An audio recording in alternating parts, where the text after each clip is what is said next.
квадрат теңдеу бөлімінің екінші мақсатымыз, яғни 8, 2, 2, 3 квадрат теңдеулерді шешеді. Бүгін біз квадрат теңдеудің қалай шешу керектігін табамыз. Жалпы біріншіден еске түсіріп кетейік, біз сызықты теңдеу болғанда, мысалы, біз не істейтін едік? X-тарды бір жаққа, сандарды бір жаққа жинаймыз, я? И потом X-ті табатын едік. X деген бұл осы теңдеудің шешімі, немесе түбірі, я? Түбірі деп атайтын едік. Дәл сол сияқты сызықты функцияда бір ғана X болғандықтан бізде бір ғана түбір шығатын, я? Ал квадраттық функция бізде ол міндетті түрде X-тің 2 дәрежесі болғандықтан, 2 дәрежесінен басталғандықтан, бұда балдар бізде либо 2 түбір шығуы мүмкін, немесе 1 түбір шығуы мүмкін. 2 немесе 1 түбір шығуы мүмкін. Жалпы осыны есте сақтайық. Так, бірінші алдыңғы сабаққа кішкене қайталау ретінде мына теңдеуді шығарып көрейік. Бұл теңдеулерді ax квадрат bx плюс с түрінде жазуымыз керек. Біз әрқашан кез келген теңдеу келгенде балдар бірінші түрі қандай екен анықтап алуымыз керек. Ол үшін біз мынаның аны шығарам, жақшаны ашам. X квадрат минус 3x тең 5x квадрат минус 14. Дәл алдыңғы сызықты теңдеу сияқты бұны барлығын, енді квадрат теңдеу болғандықтан барлығын бір жаққа жинақтаймын. X квадрат минус 5x квадрат болып келеді, минус 3x, мынау мұнда плюс 14 болып келеді. Тең, мына жақта уже 0 қалады. Яғни мына жақтағы барлығын бұлай аударғандықтан 0 қалады. И мынау енді қараңыз, x квадраттан минус 5x квадрат азайтсам, бұл менде минус 4x квадрат болады. И минус 3x плюс 14 тең 0. Мынау мына түрге келді ма? Келді. Бұл жердегі a минус 4-ке тең, b минус 3-ке тең, с 14-ке тең. Бұл бізде толық квадрат теңдеу. Дәл сол сияқты әсін өзіңіз үйден жасап көріңіз. Так, енді бізде мақсат квадрат теңдеулерді шешу болды. Вопрос, квадрат теңдеулерді қалай шешеміз? Во-первых, балалар, мен квадрат теңдеуді мен 2 түрге бөлдім. Толық емес. Толық деген барлық коэффициенттері бар дедім, я? Толық квадрат теңдеудің шешудің 2 жолы бар. Бірінші дискриминант, жалғасын мына жазайын, минант арқылы шешеміз, яғни дискриминантын табу арқылы шешеміз. Екінші тәсіл Виет теоремасы арқылы. Так, толық емес квадраттық теңдеудің 2 түрі бар. Помните, ax квадрат қосу bx тең 0 және ax квадрат қосу с тең 0 деген. Мұнда с 0-ге тең болды, мұнда b 0-ге тең болды, я? Бұның екеуінің өзіндік жолдары бар.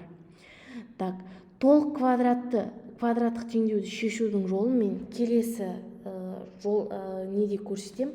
Пока мен сіздерге толық еместерді қалай шешетінді көрсетем. Так, толық еместің бірінші түрін алайық, мына түрді аламыз. Оған мен мысал ретінде, мына жерден a теңдеуді алайыншы. Бұл x квадрат минус 2x тең 0. Бұл жерде a 1-ге тең, b минус 2-ге тең, яғни толық еместің мына бірінші түріне келіп тұр. Бұда қалай шешем? Қарап өтсеңіз, екеуінде де x бар, я? Значит, екеуінде де x бар болса, x-ті мен жақша сыртына шығарып жіберем. Сонда менде қалады жақшаның ішінде x минус 2 тең 0. Біз 7-ші сыныпта өттік. Егер мында какой-то x пен өрнек, мына жақта 0 қалатын болса, онда біз каждый жақшаны 0-ге теңестіріп жазуға болады деп едік. Яғни мен мына жерде каждыйын 0-ге теңестіріп жазам. Яғни x тең 0 и x минус 2 тең 0. Бұны жүйе қылып шығарғанда біріншісі әрине x тең 0 тұра береді, екіншісінде x тең 2 болады. Яғни мына квадраттық теңдеудің шешімдері x тең 0 және x тең 2 болады. Яғни 2 түбірі бар. Яғни бұл теңдеудің 2 жауабы бар. Түсінікті? Шештім. Енді тексеру үшін орнына қойып қарасаңыз, 0-ді қойсам 0 шығады, 2-ні қойсам 2-нің квадраты 4, минус 2 көбейту 2 4 тең 0 шығады. Яғни шешім қанағаттанып тұр. Так, енді екінші түрі мына түрге келейік. ax квадрат плюс с тең 0. Бұған мысал ретінде мына жерден мына теңдеуді алайын. y квадрат минус 4 тең 0. Так, бұл жерде x квадрат ретінде x-ның орнында y тұр, я? Яғни a 1-ге тең болып тұр, с менде минус 4-ге тең болып тұр. Бұл теңдеуде қалай шешем? Бұл теңдеуде как сызық теңдеу шығарған сияқты сандарды бір жаққа жинайым. y квадрат тең 4, я? Бұл жерде қараң балдар. Яғни бірдеңенің квадраты 4-ге тең, я? Бұл жерде y тең, яғни екі жағында түбірге алып жіберем. Сонда менде мұнда түбірасы 4 болады, бірақ алдында плюс минус деп жазам. Бұдан шыққанда y тең плюс 2 шығады, y тең және минус 2 шығады. Яғни 2 мен минус 2. Я? Вот 2 түбір шықты. Енді 2 түбірді орнына қойсам, 2-нің квадраты 4, одан 4 азайтсам 0, минус 2-нің де квадратысам 4, одан 4 азайтсам 0. Осы жерде балалар бүйтіп ойлайды, көп баланың жасалады. y квадрат тең 0, y тең просто 2 деп қатеді. Бұл қате. Себебі санның квадраты мысалы, плюс 2-нің квадратта 4 балалар бізде, минус 2-нің квадратта 4. Сол үшін какой-то бір квадрат тең сан болып тұрса, оң сан болып тұрса, онда міндетті түрде алдына плюс минус қойып жазыңыздар деп айтамын әрқашан. Сондықтан ол бізде 2 түбір болып табылады. Так, енді мынандай жағдай келсе, дәл осы теңдеу, бірақ мына жерде плюс 4 болып келсе, я? Онда мен мына жерде 4-ті былай шығарғанда минус 4 болады, я? Ал менде сұрақ, санның квадраты минус санға тең бола ма? Жоқ. Демек, мына жерде шешім болмайды. Яғни, санның айнымалының квадраты минус сан болып тұрса, онда бізде шешім жоқ болады. Ал айнымалының квадраты плюс сан болып тұрса, онда бізде 2 шешім болады екен. Түсінікті? Толық емес квадрат теңдеуді біз қалай шешуді үйрендік. Мына жерде мысал ретінде b-сын өзіңіз шешіп көріңіз, және мына жерде g-ні және g-ні өзіңіз шешіп көріңіз. Так, ары қарай кеттік. Енді толық квадрат теңдеуді қалай шешем? Мен айттым, 2 жолы бар. Дискриминант, екінші жолы Вет теоремасы арқылы. Вет теоремасына келесі сабақта видео урок түсірем. Біз пока қазір осы жерде дискриминант арқылы қалай шешемін деген жолды қарастырамыз. Так, дискриминант.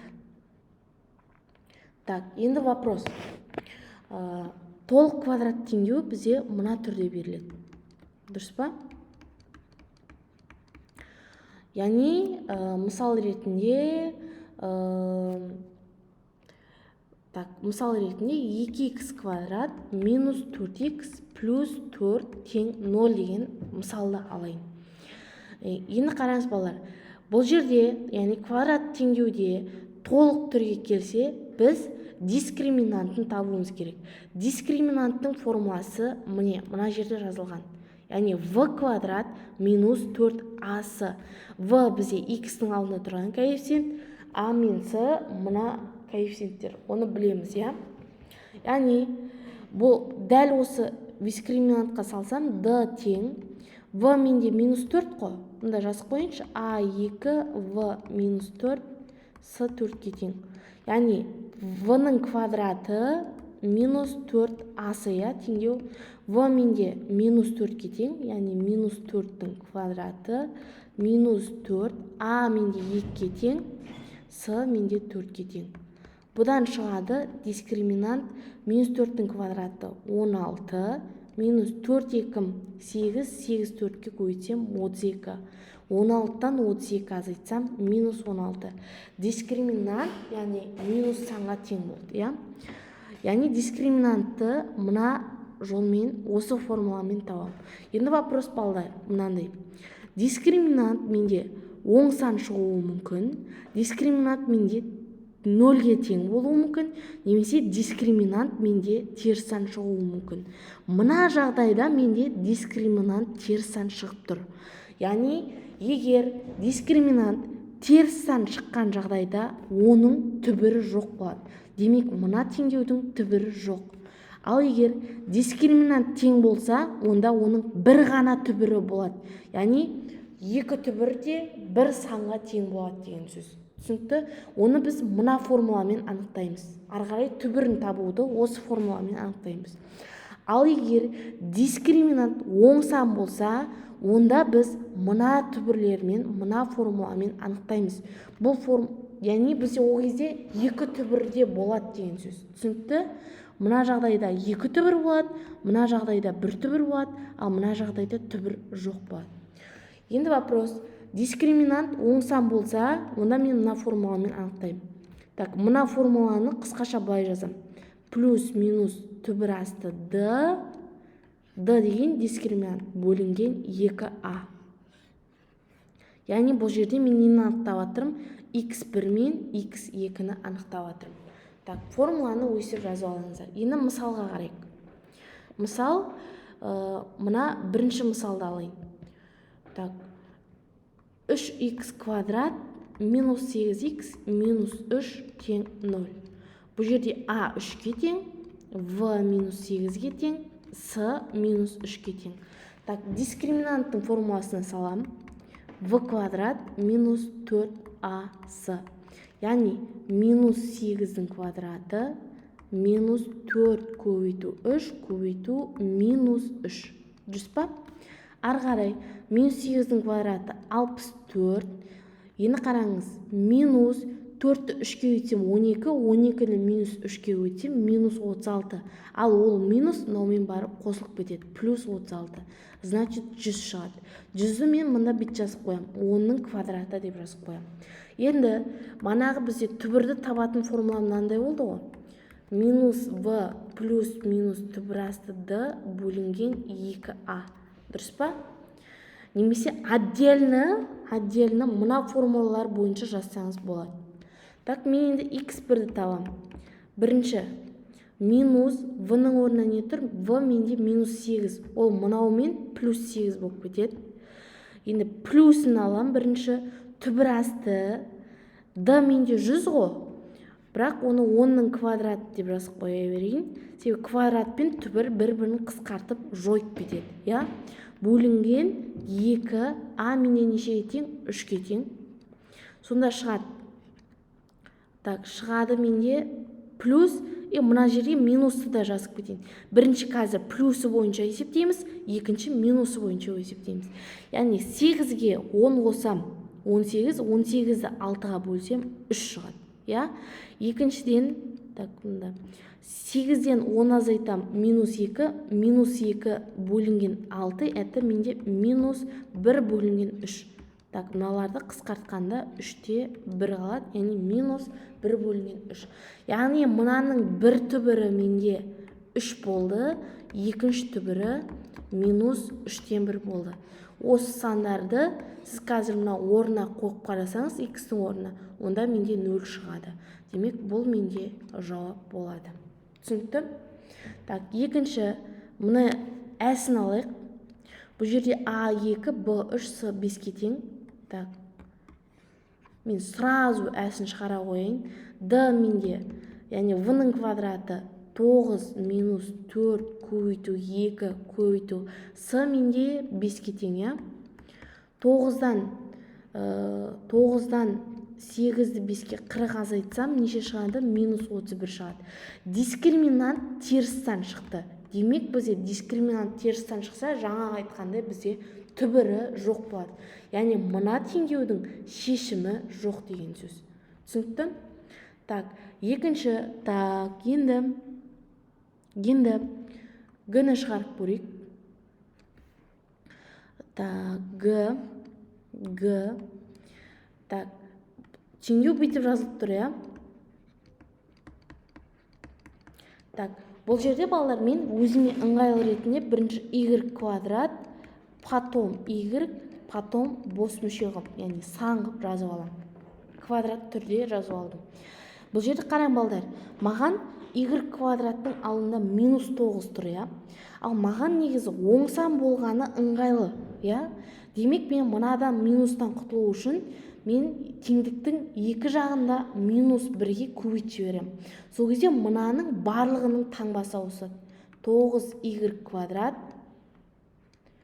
минус y плюс 10 тең 0-ді минус 1-ге көбейтсем бәрібір 0 шығады.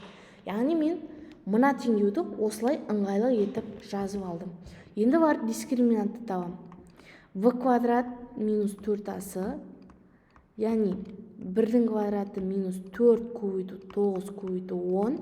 Менде бұдан шығады 1 минус 9 4 36 минус 360. Бұл менде минус 359 теріс, яғни минус сан шықты, я? Менде 0-ден кіші сан шықты, значит бұның түбірі жоқ болады. Так, енді мысал ретінде тағы бір мынандай теңдеуді алайын. X квадрат минус 4x плюс 4 тең 0. Я? Енді қараңыз, дискриминантты тапсам, v квадрат минус 4-тің квадраты минус 4, 1 көбейту 4, яғни a көбейту с, минус 4асы. Бұдан шығады 16 минус 16 тең 0. Дискриминант 0 шықты, я? Ал біз дискриминант 0 болса қалай дедік? Дискриминант 0 болса, яғни бізде бір ғана түбір шығады дедік. Яғни x1 мен x2 екеуінің мәні бір ғана сан болады. Яғни x1 тең x2. Бұл жерде қараң балалар, мына формуланы жаттамай-ақ, мана главный мына формуланы жаттасаңыз, мына формула болды ғой, түбір асты бөлінген 2. Осының орнына қоямыз қазір. Минус v менде минус 4, ол мынаумен плюс 4 болып кетеді. Бірақ қараңыз, дискриминант менде 0-ге тең, я?